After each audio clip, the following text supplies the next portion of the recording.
meaningful results happening in the ministry, and I am very hopeful that it is a time for change. The change is happening now. Ministry of Environment in 1994, till 1994 there was no environment clearance required for housing projects. In 2004 suddenly the housing projects were brought under clearance process, and 2006 notification was issued that you have to get your housing projects individually cleared from the Ministry of Environment, where they constituted state-wise 10-member committees and 3-member authorities, which will clear the processes, and takes between almost 2 years before we get environment clearance. And it is surprising to see that in same master plan there are same 6-7 conditions which are copied and pasted after running around each and every individual and each and every table, and then ultimately you get the same thing. Why we cannot clear the master plans?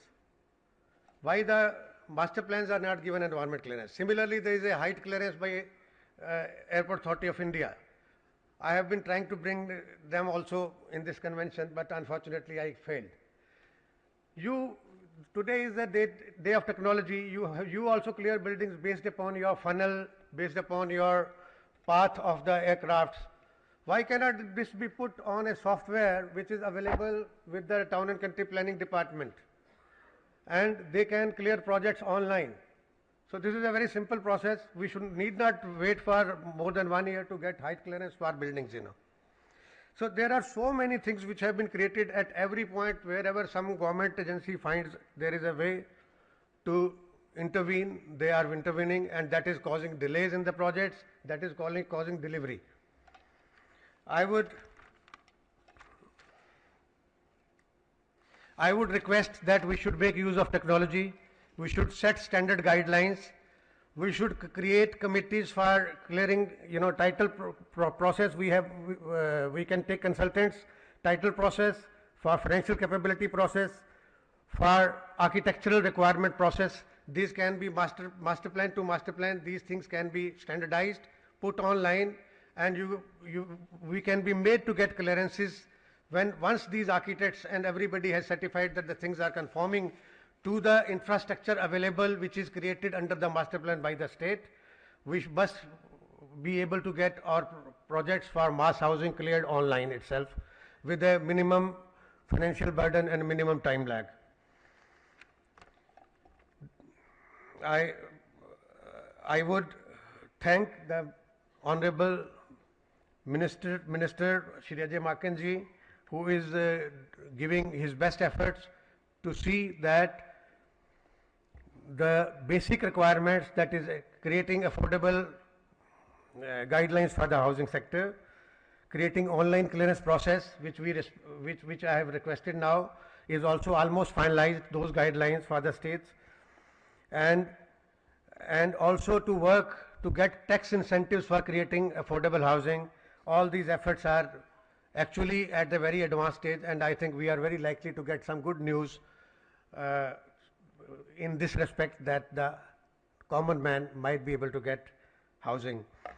I, at the last, want to really thank Honorable President Saab, who has taken his valuable time, and I would like that this effort should not be just another effort of such conferences which keep on happening every year, and we must sit down together, try to bring, everybody should come on the table with an open mind, with a mind to change this country, with a mind to work together to see that this mission is accomplished.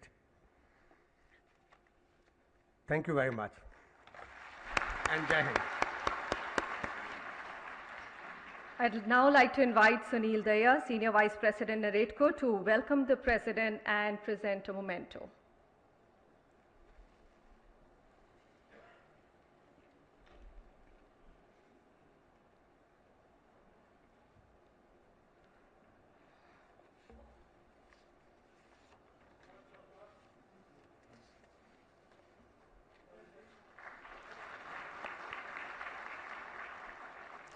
Also, could we request Mr. Rajesh Arora, Member Finance, NAREDCO, to welcome Shri Ajay Markan, Minister for Housing and Urban Poverty Alleviation.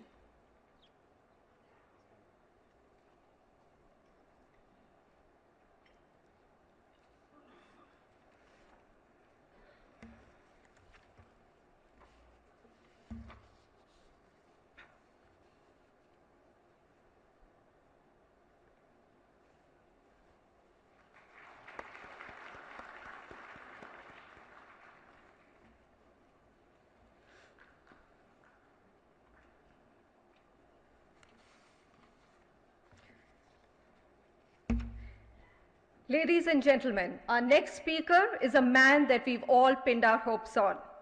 The new Minister for Housing and Urban Poverty Alleviation, Ajay Markan. The young Mr. Markan brings with him fresh hopes of change. That he is a man in a hurry is clearly visible. In less than 45 days of taking charge, he's already launched the Credit Risk Guarantee Fund, has looked into the recommendations of liberalizing norms for greater floor area ratio and popular density.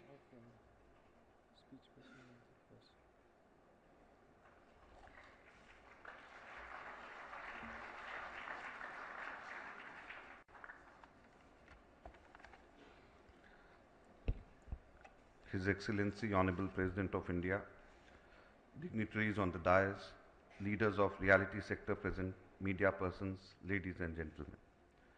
I am happy to be here today at the 11th National Convention of National Real Estate Development Council. Your Excellency, the Honorable President of India, with your presence here, we all feel deeply motivated. Thank you for your warm support to this sector. NAREDCO's 11th National Convention on Sustainable Housing for Masses is timely and appropriate in the light of government's focus on providing affordable housing for all. India's urban population in 2011 was 377.11 million, 31.16% of the total population of the country.